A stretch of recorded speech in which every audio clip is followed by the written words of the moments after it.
And welcome back to another edition of the Monday night football. As usual, last edition, of course, I was not around.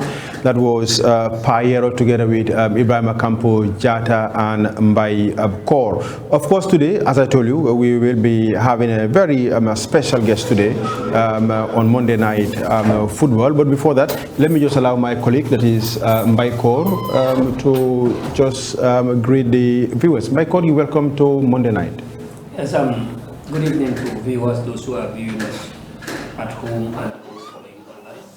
Guys, it's another Monday, a new edition, and a special guest in the house. You are all welcome. Keep tuned and follow the program. Okay, thank you very much. And Campo, of course, will be joining us later during the program. Our special guest is not a person other than the Honorable Minister for Youth and Sports, that is Bakary Y Badjie. Mr. Badjie, welcome. Thank you, Mr. Sarah Kamara and Mr. Baikor, and good evening to the viewers. It's good to be here. Okay, we have a lot to talk about, of course. We will also be giving you during the program roundup of, Gambian players playing abroad, and also roundup on Gambian football here on home soil. We will also be giving you some roundups of what is happening also in the major leagues in Europe. But first, we just want to have a quick interview with the Honorable Minister for Youth and Sports. As you already know, Gambia have already qualified to the AFCON, and I know there are preparations, that the ministry is doing, so that at least it will be a fruitful, that is, expedition that Gambia is going to have in Ivory Coast. Honorable Minister, Gambia have qualified, and then we've recorded you.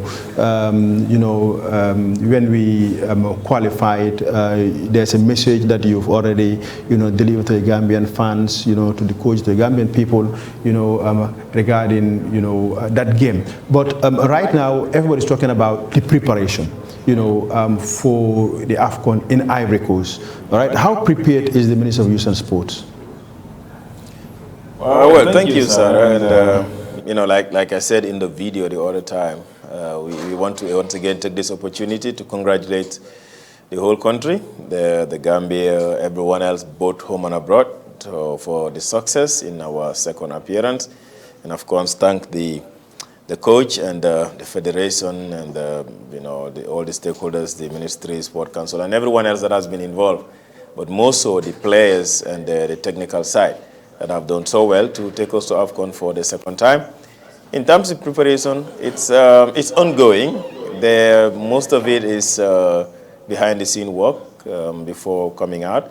We were of course cognizant of the fact that we played our last match 3 months before AFCON.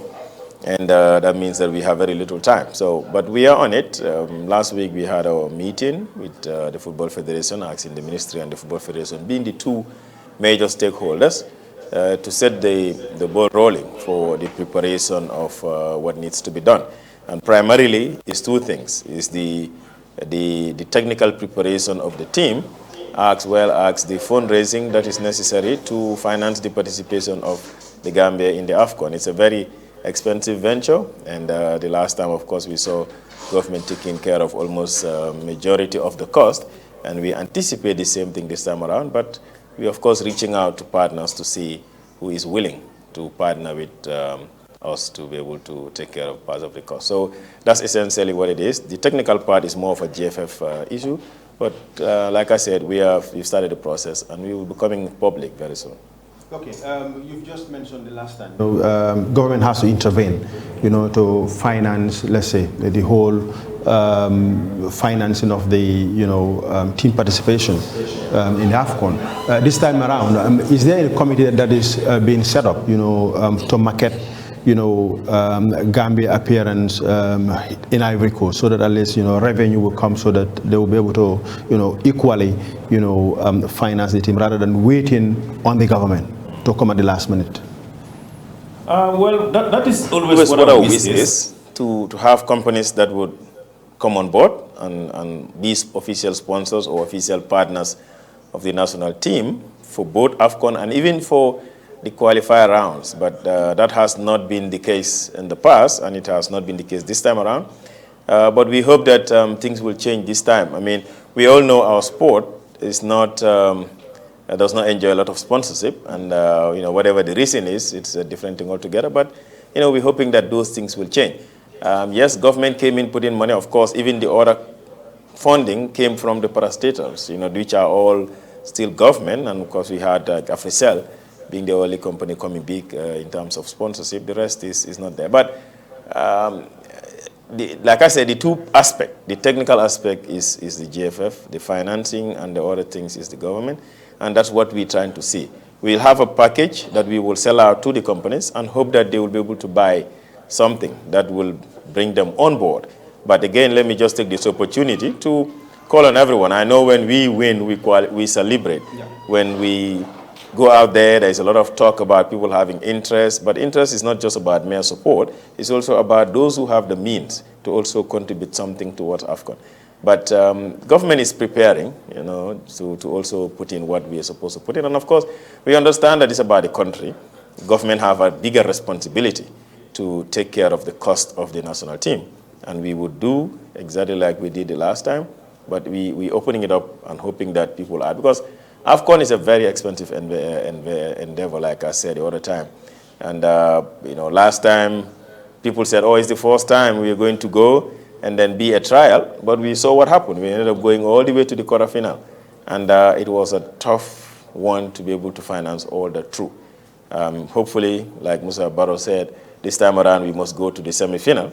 And that means that it's going to be more expensive. So we'll see. We are not able to certainly say this right now or this or that. But, we're hoping that the companies will come on board. And we're calling on them to come on board. This is a national issue. All right.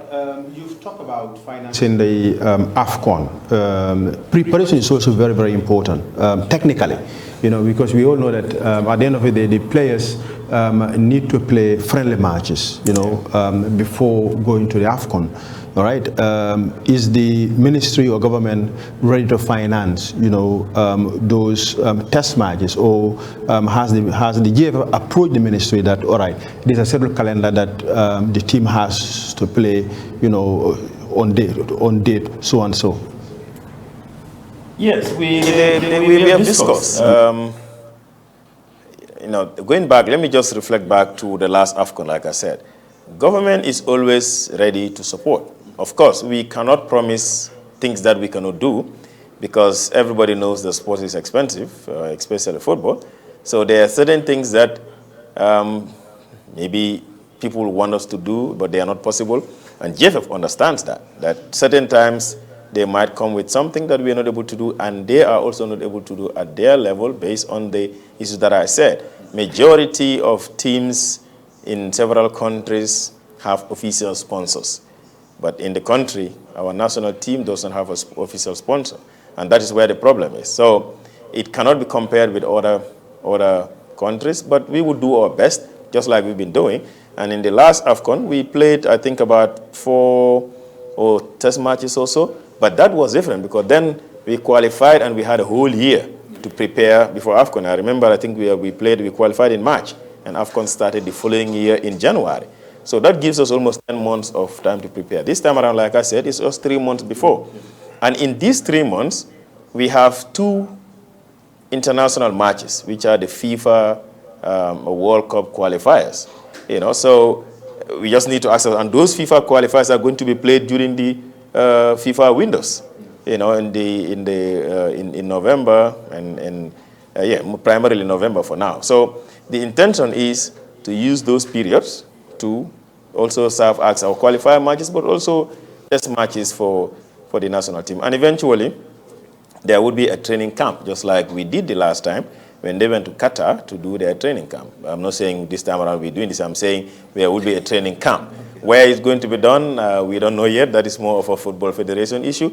But we are committed to financing these preparatory matches, as well as the training camp that will be done before AFCON itself, and the participation of the team in AFCON. And the day we qualified, that's the day His Excellency President Barrow gave us the task to start discussing. And last Wednesday, like I said, we had meeting with Federation, and we also had meeting with the Vice President for the fact that the President is on leave, to lay out the plan to start mobilizing the Gambians towards supporting this endeavor. All right. To clarify some issues regarding financing of the national team, who's solely financed the team, qualifications, to the AFCON, or is it a combination of both, the ministry, and GFF, or solely, based on the government of the Gambia? No, I would not say it's solely government of the Gambia. I would call it a combination of both government and the federation. Of course, the majority of the cost has been borne by government over the past 2 years, I must say, of the national team's activities. And that is both AFCON preparation, AFCON qualifiers, and then the qualifier matches in all the 6 qualifier matches that we played. So yeah, government have been funding a majority part of it. There is always a budget that comes from GFF, and where we are able to fund the entire budget, we do that. If we are not able to fund the entire budget, we will tell them this is how much we have, which in many instances in fact, in all instances, is the majority of the cost. And then we ask them to take care of the other costs, and they've been able to manage it as well. So it's a joint venture by both government and the Football Federation. Okay, and are there any instances where that the GFL would finance and then the ministry will not refund them, the money that they put in there? Finance which one? The one that we tell them this is how much we have? Yes, exactly. No. When we finance a portion, it is very clear that this is what we are able to do. Okay. We are not asking them to go into getting money that we pay later. That used to happen. Okay. Before we started taking full responsibility for the national team, and this was, of course, before even I was appointed, government would normally tell JFA, well, we are not in a position to fund, but you go ahead and finance it. When they have money, they would pay. In fact, when I came in, I found there some arrears that I was told was between us and the federation, and that was settled. But since then, we've not gone into that. Like I said, from the last AFCON, we were taking care of majority of the cost. And if they bring a budget of 15 million, we fund the 15 million. Now, what happened in the last 3 matches maybe, is that the budget has gone up exponentially to about 20-something million per match. And that's where the problem is. So we're not able to sustain that increase in cost. And that's where we're able to say, okay, we have 12 million and we give 12 million. The rest is for them to take care of. And it's not an issue of like a debt that we need to pay. They understand that. And the reason why we say that is because, everybody knows that there is a particular portion of FIFA funding that is meant to take care of international competitions. Okay. So our understanding is that was where maybe the Football Federation will also fund it from those FIFA funds meant for international competitions. When we're able to fund fully, maybe they can use the fund on something else. Maybe not. We think that they might be able to use those funds from FIFA to supplement the budget. Okay, so meaning as we are speaking, the ministry owes no money, no arrears, to the Gambia Football Federation? No, we cannot owe arrears. We try to avoid that. We do owe the airlines, when we take care of ticket. But that's between us and the travel agencies, okay. not the federation. The federation, like I said, once we give money, what we're giving is what we are able to provide at that moment. So there's nothing like a debt. We've tried to discourage that old practice of government owing GFF by telling them free finance. We are not into that. At the time also, government was not able to raise the required funds to take care of the national team as they should. But that has changed. We are taking responsibility to take care of the team as we should. And that's why there shouldn't be anything like a debt. What about players' mark bonuses? No, we don't owe anything. We don't, like I said, we don't owe players or anything. The last time players talked about people owing them bonuses was that controversial $10,000 that was promised, and it was misunderstood to say we are going to pay you right now, and some of them misunderstood it. When we said clearly, it was when they reach the quarterfinal, each will be given $10,000 from the FIFA funds, and when the FIFA funds they went to GFF, because government don't receive funds from FIFA. And I think that's important for people also to know. Sometimes we see people accusing us of things that are not right. We don't deal with FIFA, we don't deal with CAF. Monies that come here in the country for football goes to the Football Federation, including that prize money didn't even come to us. It went to the Football Federation. So there is nothing. And I think, I don't know if there is any areas, I've not heard of anything like that in the recent times. Okay. So the other question is transparency and accountability is very important. And then we know that ministry disposes, funds to the GFF. All right. Is there any mechanism put in place to make sure that it goes to where it's supposed to be? Yes, there is. We've seen the last time fans query the amount of money spent on transportation, alone in Morocco. Yes. I think the relationship between the ministry and the GFF is that of trust. And when we look at their budget and we cut some certain things out or from our own angle, whatever we give, that's what we believe is good enough. Now, whatever we said, okay, we cannot fund this or reduce this amount, is because maybe we think is overpriced or something else, and we take it out. But whatever we give, we believe that it goes into the right place, because it's maybe tickets, accommodation, camping allowance, March bonuses, and certain expenses. But those reports come to the ministry at the end of the match. Every match we have, does the GFF send reports? Okay, well, the money that you gave us, this is how we spend it. This is the report. This is the receipts and other stuff. No, not yet. Yes, technically, because they send their report to the Sport Council, which essentially is government, because even the funds we give is channeled through the Sport Council. So they send their reports of everything that they spend, and what we give them, they report that adequately. And yes, maybe sometimes, in the past we've had instances where they spent less than what is expected, but then they would tell us that they've used to cover certain expenses that were probably never budgeted, but on the ground it comes up as expenses, and those things have happened. But let me say this. When people say, oh, they spend too much on transport, it's about understanding. And unfortunately, I don't think I saw GFF respond, and I'm not defending them in any way. But the reality is, when people look at these things in Dallas and say it's a lot of money, it might not be the case in the country where they are.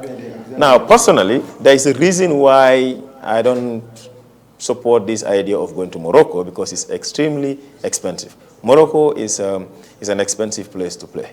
That's the truth. Now, do we have other options apart from Gambia? Yes, that's why the last time we said maybe we can try Senegal. It's closer and it's cheaper. But Morocco is expensive. And I don't know who said that figure, but I wasn't there. But I know if you hire a boss, when you host, it's more difficult than people think. Because you are responsible for the internal transport of the national team. You are also responsible for the the visiting team. You are responsible for the match commissioners, the security, and quite a number of things. So all of those things becomes part of the cost. So they're hiring a coach for the national team, a boss for the national team, for the visiting team, for the match officials and the referees who are in different match commissioners and the referees who are in different vehicles. And of course, GFF owns officials in different vehicles. If you calculate that for the entire 1 week, because they didn't just go there and play and came home. They went there and spent days training, and each day they have to travel from the hotel to the training ground and back. And the same thing with the visiting team also, they spend some few days back and forth under the cost of the Football Federation. So when you accumulate that, it's $15,000. Will we say $15,000 is a lot of money? Maybe people have their opinion. But I'm just throwing this out so that people understand that, and our people are very fond of that. They look at figures and just say, oh, this is too much. But what is the underlying factor? Is what determines a cost. You don't look at a cost until it's too much. How did you come to the conclusion that this is how much it costs? How many days did you hire bosses? How many bosses did you hire? If they know that, then they will be able to understand, what informed that cost. And I think not just for that one, but any other cost that is done. Yeah, but we also learned that the ministry chooses to play the game in Senegal. Yeah. All right? The GFF chooses Morocco. What went wrong? Well, it's what the ministry explained in the statement. I think we were very transparent on that. Yes, it didn't go down well in some quarters, but our responsibility is to communicate to the public. And we were not accusing anybody of anything. What we said is when it was clear that we cannot get the temporal approval that we want to play in the Gambia, the option was to play in Senegal. But GFF gave their reasons, and we explained that in the statement. They said for technical and what's the other thing, logistical reasons. And I think that maybe GFF can be able to better explain that. But from our own part, that is what the information was. Yeah. And we also there's a particular line where we limit, where we stop. Okay. And that becomes a matter of GFF. We also had rumors that the ministry have written to the Senegalese Football Federation or to the Minister of Sport in Senegal, but there was no response. No, there was a response between government to government. Maybe there was no response between the federation and the Senegalese Federation. Okay. But between government to government, there was a response, and it was positive. It was positive. Yeah. So we could have played there, and then it could have cost us less. Yes, I believe so. But like I said, there are certain decisions that one cannot make yourself. You propose, and then somebody counter-proposes, but in the end, one thing must happen. And truthfully, that is bygone, I think. For us as a government and everybody else in the country, the interest was to qualify. Yeah. And if playing in Morocco would give us the opportunity to qualify, then let that be. And Gambia qualifies, and indeed we qualified. And I think that's the most important. And we move on with that and look forward to the other matches and where they will be played until such a time that the stadium is good enough to host international matches. Okay, we will come to the side of the stadium. But, are the fans also being factored in? This AFCON. Is the government going to ferry, fans to the AFCON? Like we did last time. Yes. Yeah, we will. We will take some fans. I don't know how many, but we definitely have the intention to take some fans. The last time we took about 100 people. 50 was given to the fans club, the Scorpions fans club. The order was given to Football Federation, Ministry, the journalists, Red Cross, security, So this time around, I don't know what is possible. Again, like I said, most of these things are dependent on how much revenue or how much money we're able to have and what it means, how many people you can take. And of course, the primary thing is the technical preparations. And if you're able to have enough money to take care of the technical preparation, then the rest will be for the fans. We're looking at these things. How we conclude it, I'm not very sure, but we do have the intention to take fans, including journalists, not for free. I know the last time we took everybody for free. Chartered flight, took people from Banjul to Cameroon, provided them hotel accommodation, breakfast, lunch, and dinner, and even the ticket to go into the match for that whole 3 weeks. That was expensive, like I said, and some of these things are not sustainable. I know the economic situation of the country and the problems that people have, but media houses also must come up. Football everywhere, it's a content kind of. So when you want to have the opportunity to show matches, and there was this issue in Cameroon where some media were complaining that we did not transport them from the hotel to the training ground. And I said some of these things are impossible. Somebody take you from Banjul to Cameroon, give you hotel, give you ticket, give you breakfast, lunch, and dinner, and you still want him to transport you to a training ground. It doesn't happen anywhere. Even this idea of taking journalists from the home country to Cameroon is not. It's just probably Gambia and maybe a few other countries that do it. Journalists are responsible for themselves because it's the content that they're getting. And so they, in fact, in some instances, they pay for it. But absolute free, I'm not sure whether that is sustainable, and I don't think we would be able to do it. But yes, we do have the intention to take as much as we can, and maybe with some partial contribution also from the people that are the beneficiaries. Okay. Now, looking at the Independence Stadium, were you surprised, when the CAF inspector came to the Gambia, of course, and then, went around and then talked to the media and scheduled a date, that he will come back to assess the situation, all right? But all of a sudden, for the ministry to receive a letter, that it's not fit. Right. Were you surprised?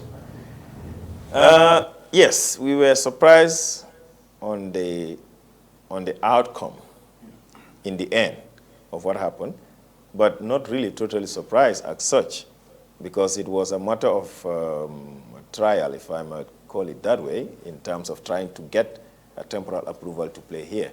We know the work was incomplete. And really, I know some people misconstrued the whole press statement because it was twisted by others.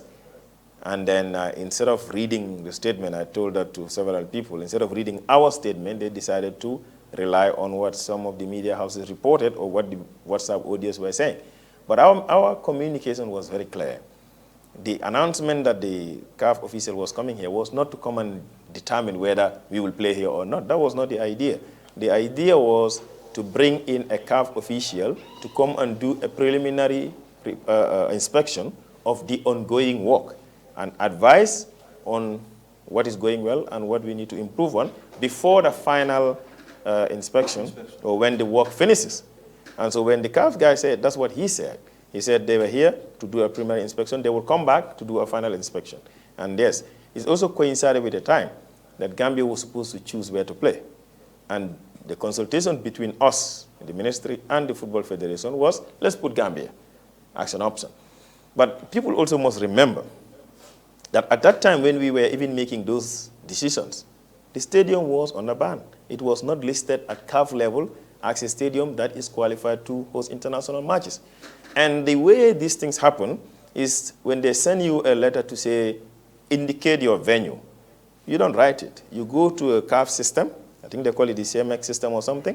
You go there, and it's a drop-down box. And this is now JFF, not us. JFF will go there, go to the search, and then drop down the box and choose the venue. When you click the box, Independence Stadium is not there, because Independence Stadium was banned since last year. So this is the issue that happened. And because they could not choose Independence Stadium because it was not on the listed stadiums and it was still under renovation, naturally you cannot play. So they followed up with a request to say, we believe based on what Mr. Sidat said, they are coming back here, we believe we can be able to complete most of the job that is required so that you can give us a temporal approval. And that was the request. And they said, no, they cannot give us a temporal approval. And this is what we communicated. It was for a specific match, which is between Gambia and Congo. And we said the Gambia and Congo match cannot be played in Banjul because of the fact that the stadium is not ready yet. And this is what CAF said, and that's what also we communicated. But people said, we were ready with the work. CAF came and inspected it and said the stadium is not good. It's not fit to host international matches. That's not what CAF said. And when he came, he did his assessment. And he told us, the area is good, but you need to improve on this and this area. And that's where now we are working on, which is some of it has already been done. Because the stadium was a long-time stadium, new stadium, the seating space, is the rows are larger. You have more space. And he said, well, this wing was built in 1983. It's an older type, there's an older model. Modernization has taken over. So you cannot create more space in between rows, but you can create space in between the columns. So you have more staircases so that in case of emergency, there will be people have access to multiple routes to come out. And quite a number of other issues, the media. Where we put the media is what people know. Even when people were in Cameroon, they saw the media right in front of the VIP. And that's exactly what is at the stadium. But they said, well, now we expect you to put the media on the other side, different from where these people are, and ensure that their seats are not just seats, but the seats that comes along with tables. So these are some of the things that people didn't understand. And we have explained multiple times, and people refuse to understand. And, I think we've done our best. And then the other thing is the scoreboard. Yeah. They expect us to have a LCD scoreboard, which was never part of the projects from the beginning. So we need to have an LCD scoreboard. The fencing, the exterior fencing, we need to expand the fence to a higher length. And, it was never part of those things. And then they want a complete repainting of the whole stadium. So meaning the budget has increased? Naturally, it will. Yeah. Naturally, it will. Because, all of these additional expenses, additional works are additional expenses as well. How much is going to be, I don't know, because the Ministry of Works is the one responsible for that. But you know, when we get it, we communicate what they say is going to cost us to do those kind of work. But like I said, this is what exactly has happened. Now the surprise is the change in saying we will come back in 2 weeks and then not coming. Yeah. That was the issue. But the rest of it, you know, we accepted it in good faith and we're working towards improving it. Government is committed to this. And I always tell people, this stadium was built in 1983, opened in 1984. Technically, it's 40 years old. From that period to now, there has never been any major renovation as such. So if you look at a structure that is 40 years old, you know that a lot of things have taken over. The structure was even dilapidated with almost everything out, ceiling, bathrooms, everything. And apart from the structure itself, every other thing in that stadium changed. From the grass to the pumping machines that water the grass, to the change rooms were demolished and reconstructed. And you know, you have to add a medical room, you have an anti-doping room, you know, you have a referee, and quite a number of things that are there. You have security rooms that are on top there, on top of the media. So a lot of things change, a lot of demolition happened inside. And the electrical system that was there was condemned, and they have to do a complete new electrical system and a complete new plumbing system with bathrooms and everything. That is a lot of work. But people don't see that. What they see is what is outside.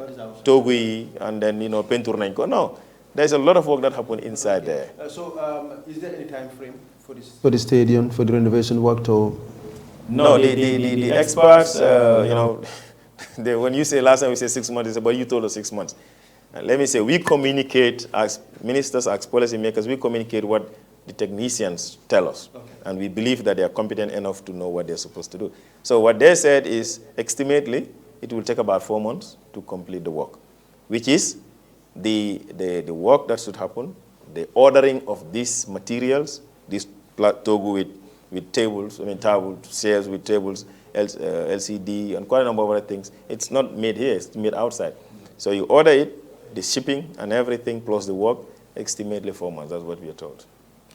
And there are, the ministry is working on, or the Gambia government is working on, you know, on a new stadium. Yes, that has been actually in the plan for a while.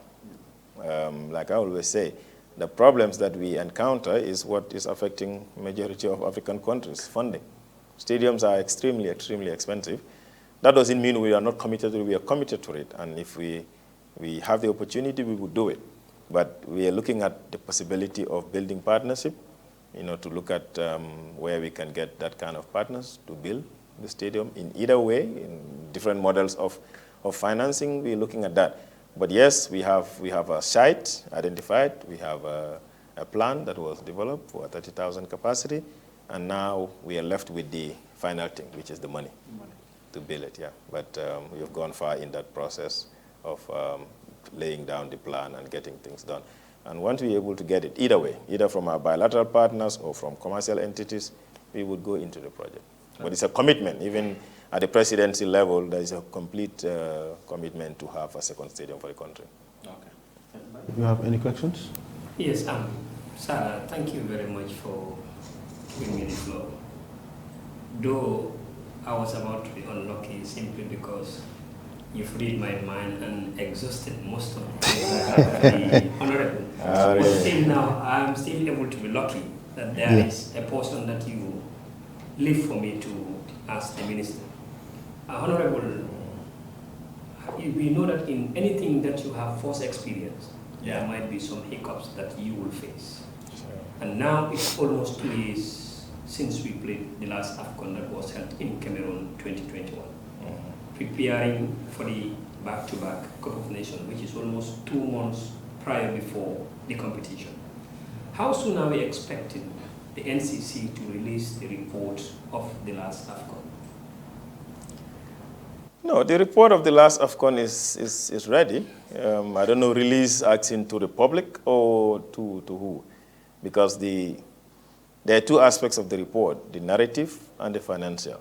And those things have been prepared, and they are at the NSC. You know, so releasing it to the general public, no, I don't think we did. What we intended to do was we were going to organize a Thanksgiving seminar or Thanksgiving reception to those that sponsored it. And then at that event, we would have shared the report and give them some souvenir, also thank you gifts, and appreciation, in addition to the letters and everything that we sent at the end of the AFCON. Unfortunately, that did not happen, and that, things went down like that, and that has been the case since then. Yes, this one is just a follow-up question in respect of CAF missing the appointment of the 2 weeks. After them failing to come for the 2 weeks that was stated by him, what step does the ministry and its collaborators do to find out the reason why he could not come back? No. Even at that time, there was no need for a visit, because the idea of the visit was to be able to assist us, or maybe not assist, but yeah, the assistance was done, which is the guidance to say this and this and this is missing, maybe you need to fulfill it. But the idea of coming back was to be able to make a final determination. Now, 5 days after the departure of the official, a correspondence happened between GFF and CAF, and we were told that, no, we cannot give you a temporal approval. Then there is no need for a second visit, because the second visit would have been to determine whether we can play here. Now that we cannot play here, there is no need for a visit until when the work is completely done. And the security aspect, like they call it, we would then invite them for final visit. I mean, the regulation did not really say we are supposed to invite. What they sent, what CAF themselves sent, it is not mandatory for countries to invite CAF to come. But when you improve your stadiums and all that, you send them photos and they look at it and they give you a satisfaction, or if they have doubts, then they can visit. But like I said, the idea of visiting was a suggestion from the Federation to say, let's invite CAF to come and look at what we're doing and inspect our equipment and advise. And that is the reason why they were invited. And then it took time, but they eventually came and advised. Of course, maybe if they had come somewhere in the middle of the work, a lot of things would have changed, but they came in later on, and with advice. Let me also say that there are some of the things that they highlighted in the report that are already here. Multiple of them. When they say the medical equipment were on the ground. They were not fixed, because again, it's a preliminary inspection, it's not a final inspection.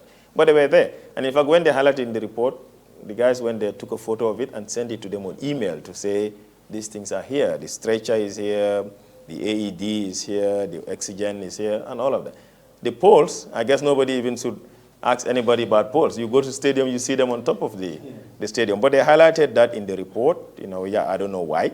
Generators, standby generators. There are 2 brand new generators, 250 kV that are outside. You combine is 500. And they said there must be standby generators, but the generators were there at the time. So there are quite a number of things that were listed that were already here.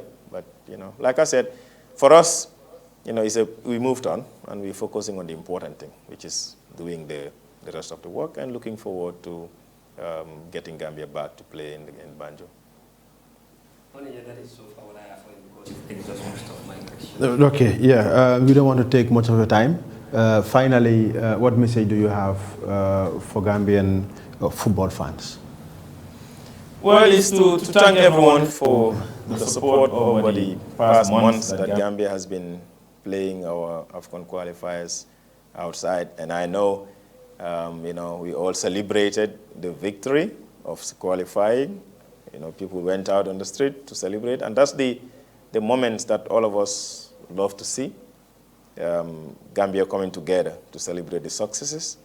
Now, on the unfortunate situation that we are in to play outside, like I always say, these are things that it happened during our time, and we take responsibility. But it's a long-term problem that has not been solved at that time by not having a second stadium, not routinely maintaining the stadium until we get ourselves into this level. But the government of the Gambia, under the leadership of President Barrow, is very committed to fixing the stadium, and we believe that so far a lot of commitment have gone into it, and we will continue to be committed to it to fix it, and look forward to Gambia playing back home. The final thing would be on the AFCON. We have qualified. We want every Gambian, every sector in the country to see the national team, ask their national team, and support as much as they can. If anybody can support financially, that would be great. Moral support is also there. But football is a very expensive venture, and we hope that people understand that all of us have a responsibility. And we call on the companies, the corporate sector, the banking sector, the GSM companies, to come on board and be part of this historic moment of Gambia going back-to-back to AFCON in 2024, which is 2023 AFCON anyway. But otherwise, thank you, Sarah, for the invitation, and thanks to everyone that has been watching. Okay, thank you very much. That was the Honorable Minister for Youth and Sports, Bakary Y Badjie. We'll be taking a short break. When we come back, we'll be giving you a roundup of our Gambian players playing abroad. Stay tuned.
Immediately after that break, we have a fruitful discussion, of course, with the Honorable Minister for Youth and Sports. Right here joining us, of course, is Ibrahim Campo Jata. Campo, you're welcome. Yeah, thank you very much, sir. It was a good evening to our wonderful viewers. We welcome you another exciting Monday Night Sport. So we also thank our Monday Night Football. Yeah, Monday Night Football. Yeah. Our Honorable Minister that was here. You asked him a lot of question, and he answered, and he also cleared it down. So it was a very interesting interview. So let them stay tuned and enjoy the show, because it's going to be another interesting, because we know Bakary team has trounced the European champion. That is Arsenal. That's Man City by winning them 1 goal still, which was a very good win, and at least to put Arsenal life in the title race. All right. Let's just quickly give you a report, a brief report, on Gambian players playing abroad and news happening in the Gambia with Omar Joe. Gambia's players round up in their respective leagues. Gambia football players continue to make their mark in various leagues around the world, according to Gambia Sport News, managed by Start FM Star TV by Camara. Saudi Arabia Professional League, Hassan Cisse scored a goal for Damak in their 4-1 victory against Al Hazim. Mohamed Badamosi played a full match for Al Azim in the same game. Musa Barrow found the score sheet for Al Taun, contributing to their 3-0 win over Al Tai. Aliou Jatta featured for El Guna in a 2-all draw against Al Ittihad, but received a red card during the match. Gambia international forward Lamine Jallow and his team, CR Belouizdad, have made history by becoming the first Algerian team to qualify for the group stage of the CAF Champions League 4 times in a row. Lamine Jallow's participation in this prestigious tournament is a chance for him to showcase his exceptional talent and abilities to the world of football. Alaji Sen came off the bench for FC Hosen in their match against Albag. Modu Seka Barrow scored for Siva Sports as they secured a 3-2 away win against Pendik Sport. Bakary Jatta played a part in Hamburg's 1-all draw with Wahem. Seydou Khan was in action for Sweden, who suffered a 1-0 defeat to Bradford. Mo Fall played for Doncaster, who also lost 1-0 away to Stockport. Boubacar Kante came off the bench for Huesca, who suffered a 1-0 home defeat to Eldense. Ablaye Jallow featured for Metz in their 1-0 home loss against Nice. CSCB played for Virtua Verona, who won 1-0 away against Azigano. Abdoulaye Sagnan played a role in Grenoble's 2-all draw against Guingamp. Yankuba Minte played and helped Final secured a 2-0 away win against Zoual. Hamza Bari and Musa Juara both featured for Vigle in their victory against Hindovra. Alassana Jatta came off the bench for Vigbok, who lost 1-0 against Brøndby. Baboucarr Steve Traoré made a return from injury, coming off the bench for Hamabi in their 2-all draw against Haken. Boubacar Tambiru scored and assisted for his side Pate in a 4-0 win over Hadju on Sunday. Gambia under-20 midfielder Aliou Jiba came in as a substitute in the last minute of the game. Ibrahim Dabo made his first start for Lax as they defeated Altaj 1-0. The Gambian international played 58 minutes and is building himself up. Ibrahima is getting sharper and sharper every day. Yusufa Sawane is a 19-year-old young Gambian midfielder playing in Germany 4th Division for Tux Koblenz, an electric player with good technique and finishing abilities. Yusufa has already captured attention from Bundesliga 2 teams. Yusufa is eligible to play for the Gambia under 20 and under 23. Abdoulaye Sagnan got an assist in Grenoble 2-all draw versus Guingamp. Noah Sonko and Bulgarian champions Ludogorets have registered their biggest Euro loss ever as they were thrashed 7-1 by Danish side New Zealand in their conference league. Before that 7-1 thrashing, their biggest international defeat was 6-0 Dipankul versus Espanyol in 2019 in the Europa League. Noah played the entire game. Omar Colley and Besiktas suffered a surprising defeat versus Lugano. Omar Colley played the entire game, but Besiktas lost 3-2 against Lugano. Dembo Dabo was in the starting 11 for FC Astana in the Europa Conference League. The Gambia international played 73 minutes in their 2-1 defeat versus Victoria Pleasant. West Coast Region Zonal Super Cup showdown. Get ready for an electrifying showdown as Sanyang and Birkama clash in the West Coast Regional Zonal Super Cup on Saturday, October 14. At 4 p.m., the Birkama Boxbar Mini Stadium will be the grand battle for this epic encounter, and tickets are priced at $50.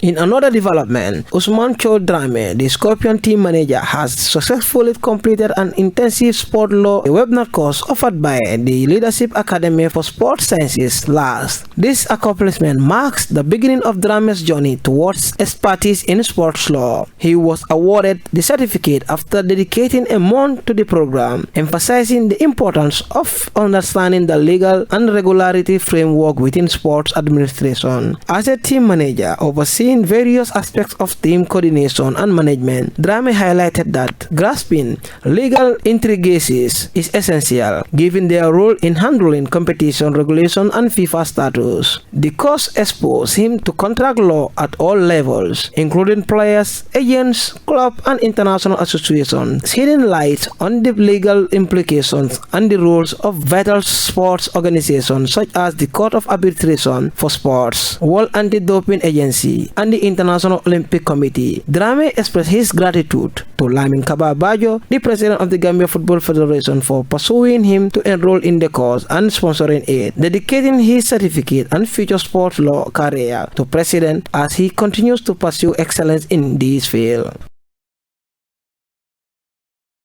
That was Omar Job giving us updates on Gambian players playing abroad and also news happening here on inside the Gambia. Well, we also want to give you the CV rather, of no other person other than Bakary Y Badjie, Gambian player, with Bakary. Welcome back to the viewers of Star TV. On our today's segment called Know Your Players is a new segment that is being brought at Star TV. On the agenda today, we are having Bakary Y Badjie, alias Jamano. Bakary Y Badjie was born on the 14th of November 1998. He is a Gambian professional player who plays as an attacking midfielder, or you can say it as a wing player for League One side Mets. He is also a Gambian international. Badjie was born in Bundu, and he spent his early career of football playing with Real de Banjul. From Real de Banjul, he proceeded to Generation Foot in Senegal. In July 2017, Badjie signed a 5-year contract with the League One side Mets. In September 2019, he moved on loan to Ajako. In August 2020, Badjie again left Mets on loan, joining Belgian side Serie, along with 5 other Mets loanees. Badjie made his international debut for the Gambia senior national team. Badjie made his international debut for Gambia in 2015. On January 12, 2021, Badjie scored his first ever goal of the Cup of Nations, which is a goal that has been lingering and still be lingering in the Gambians' mind, as that was the maiden Cup of Nations for the Gambia national team in the highest competition of Africa. Badjie's current team is Mets, and the number that he is currently wearing at his club side is number 36. In his senior careers, from 2015 to 2016, Badjie played for Real de Banjul, and from 2016 to 2017, Badjie played for Generation Foot on loan. From 2017 to 2018, Badjie goes to Mets and played 9 games with no goals. From 2017, again Mets, he scored 44 goals. He played 44 games, scored 6 goals. 2019 to 2020, Badjie went back on loan to Ajako to have more game fitness and more playing time, because Mets is a team that needs the talented boy. Where he played 11 games and scored 1 goal. In 2020, Ajako, again, he went back on loan and played 2 games with no goal. From 2020 to 2022, that's where Badjie again started pulling the strings, playing more game time, having more game time on his belt, at sitting in loan in Belgian side, where he played 44 games and banged 10 goals.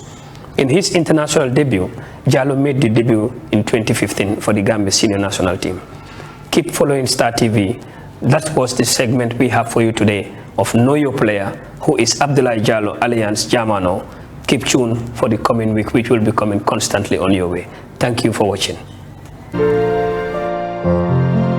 Following Star TV, keep following Monday Night Football. That was a new segment which is produced by Mbaye Kamara together with Basiru Salah. They call it in wall of Hamsen player, or know your player. Yeah, and in today's, on Monday night, of course, that was the profile of Abdoulaye Jallow. Well, as I said, we are back. A lot of things have happened. As you already know, on the international scene also, we've seen things that are happening also in Europe. Big, team, Manchester City have also lost, to Arsenal for, is it for the first time or for how many years? Since 2015. Since 2015, you haven't beaten them? Yes, we haven't beaten them. Wow. Come for. Since 2015, they last beat them. Arsenal last beat them in the league. But if you look at during the charity Arsenal defeated Man City 2 goals to 1. No, we beat them 2-1. 2-1. I mean before the season started, I didn't. Yeah, we beat them on the community season. 2 goals to 1. No, we drew 1-1. We make an equalize, then we go on penalties and won them. So from there, you can see Arsenal is gradually knowing Manchester style of play. And remember too, this guy Arsenal is becoming Manchester United. Yeah. And Arteta also study under Pep Guardiola when he have his European badge. His first assessment was he was an assistant coach in Manchester City, so he know Pep Guardiola very well. His style of play, he really knows it. So it was also not a surprise for seeing him winning Manchester City. So Arsenal last season, they learned their lesson because they were having a very big squad. They went up to match day 31-32. From there, they started losing the league. Because of a lot of injury, there was no replacement. But this time, their squad is big, so they can compete with any team. So it was a well-deserved game. Pep Guardiola was saying that, I know what went wrong, Arsenal know what went wrong, but Arsenal definitely deserved this game. All right, that was the only game that we're going to discuss, on the international scene. Time is not on our side. Mbaye is very happy that Arsenal have become Manchester United. Manchester United has become Arsenal nowadays. They just keep on losing. How do you feel when you beat Manchester City? Sir, to be honest with you, I was so excited. Wow. So excited in the sense that I was always thinking what will be the outcome with the new shape that Arsenal is having. If we should lose against City, Peter Drury is waiting. No. So one thing I really enjoyed the game was, Sarah, one thing I understand, some of the coaches are now studying Pep Guardiola. In the sense that, yes, I agree they are struggling, they have some injuries, and really they miss Rodri in this game. But if you can see, when they were about to turn the dice by bringing Doku in, that's the time Arteta noticed that was the way they wanted to use to at least have an equalizer. He immediately changed and bring Tomiyasu. Okay. And if people are really following Arsenal, Man City, since last year, Haaland always struggled against big defenders because he struggled when it comes to Saliba. And one thing that I enjoyed them that they were doing was Saliba would be marring him, hitting him till Saliba is tired. Now he will relax, fan back and give him Gabriel. So those two tough defenders, they really give him a tough time. Okay, so we will not give you a roundup of the European League matches, of course, but we will just come back to the Gambia, in which we will just talk about the zonals, which has been cancelled. It's not going to be played, by the Gambia Football Federation. At some quarters, of course, football fans are saying, well, we really need the zonals. We really want to watch, our community, teams, play in the Super Cup Nawetan. There are others who are saying, well, we can organize, a Super Cup Nawetan zonal, at our own backyard, at our own end. There are people, of course, who called me, who said, well, I want to put up a committee. I want to, at least do a zonal, football tournament, for the community, so that at least, they will enjoy community footballing, because it's the best that we have. Because the league matches, it hardly people go and watch, our league matches. Oh, why not the GFF? As far as they cannot organize it, why not they just, give it back, to the community? Yeah, that's why I was coming, because of they give it they're giving a date that Demetan have to end at September 30th. I remember you, myself and you yourself were saying that can the zone match it, because of the zone say during the qualifier round they have money. And we see Birkama more than 70 teams. Serekunda West more than 50-something teams. They play, they buy, they make revenue. So that's why can they make it? No, they're gonna make it. But if Super Demetan have to be played, then the league is going to be delayed. Then the league, and Jeff, their number one priority is the league. So, but the best thing that I'm advising the Gambia fulfill is let them give the zonal back to the community. Because you know why they take the zonal from the community? Because they always want to give them sponsor, find a sponsor for them, and also give each team a preparation fee, also give them jerseys, also give them the winning prize money, and this say the percentage. 20 to 40% will go to the teams, 60% will go to the community. But now things are sponsors are not coming. Let them give it back to the community, because there's a lot of talks about, and GFF, grassroots football is not Nawetan. Grassroots football is school football. No, grassroots football is also Nawetan. No. I don't. Nawetan is part of grassroots football. You cannot. You yourself can play Nawetan. Even myself, I'm old. I'm 30 plus. But grassroots football start at school football. That's why school football, they call them allied association. They have 3 voting rights in selecting the football for them. Even the FIFA ceremony will also come for school sports. School football is there. It was coming up. The lack of Yangoba Minte and Adama Bojan, they all said people see them through the school time. Yes. There are academy players, they have not been to school, but what happens is, because of their academy, they go and play, Nawetan. That's where, clubs sees them, scout them, and then play. So you don't know, so that it's not part of, grassroots football. Is wrong.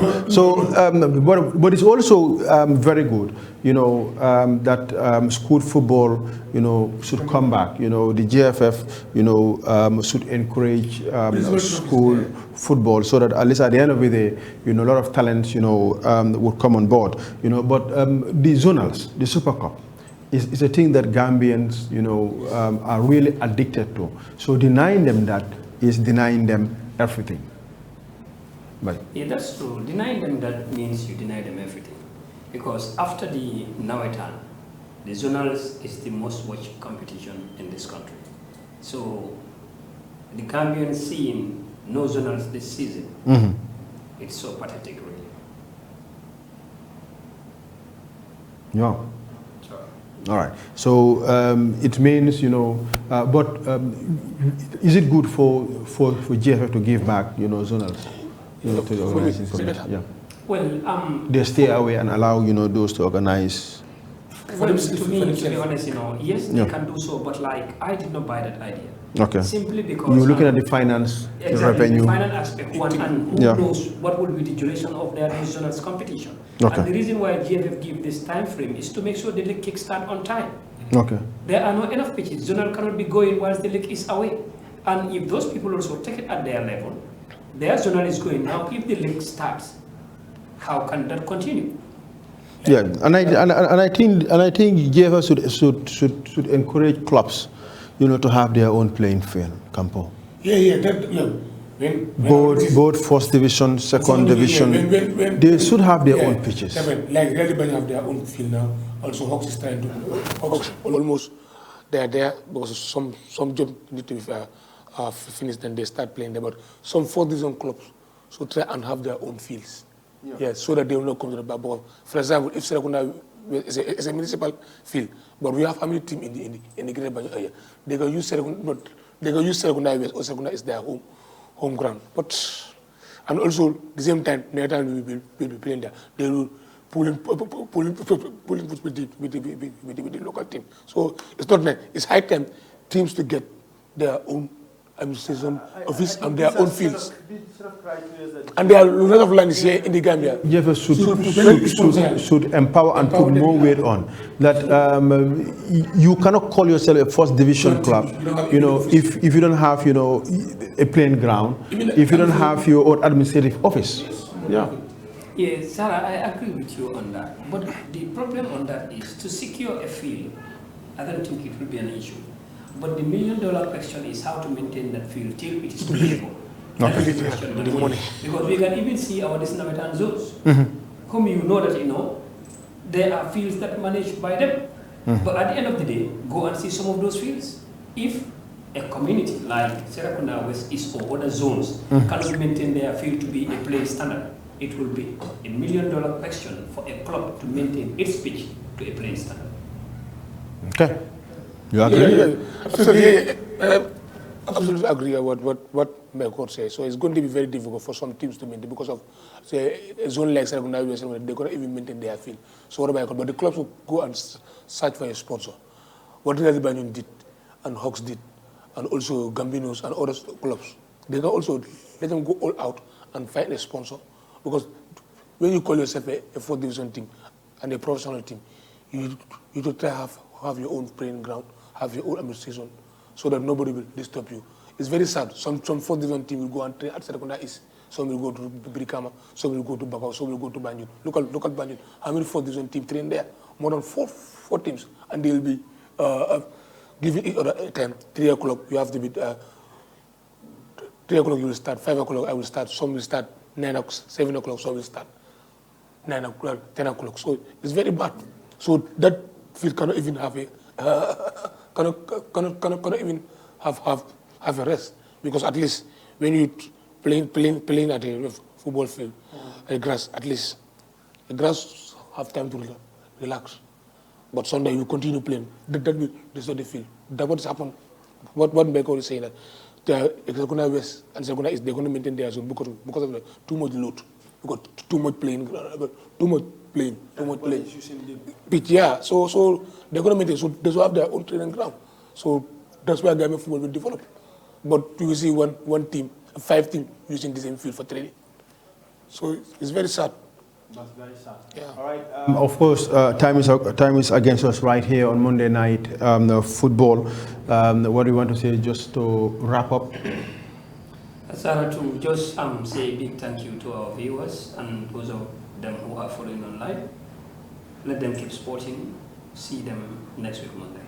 Sampo? Yeah. I mean, this is a very interesting show. I know people sitting out there enjoying the show, also online, who are watching online on Facebook Live. I also thank the Honorable Minister of Youth and Sport for coming here today, because she's our special guest. So he cleared so many doubt. Even I myself don't know the others, but he cleared everything here. So we say keep on supporting till next week, inshallah. All right, thank you very much, Sampo Jata. Thank you very much. That is by core. And we also say thank you very much to the Honorable Minister of Youth and Sport, Bakary Y Badjie, for honoring our invitation. We also say thank you very much to our technical team, headed by Basiru Sala. We've seen Yamundao, we've seen Rahana, we've seen Josephine and Allah. We say thank you very much to you guys for making this program a successful program tonight. But we also want to say a big thank you to our followers on the Facebook, those who are always following us on the Facebook, watching us, and then sending their comments also. We say thank you very much. And also a big thank you to those, sitting in the comfort of their homes, watching Star TV live, especially following the Monday night football. Sarah and team, say bye to all of you out there. Keep on supporting. We'll be back next Monday. Bye from us.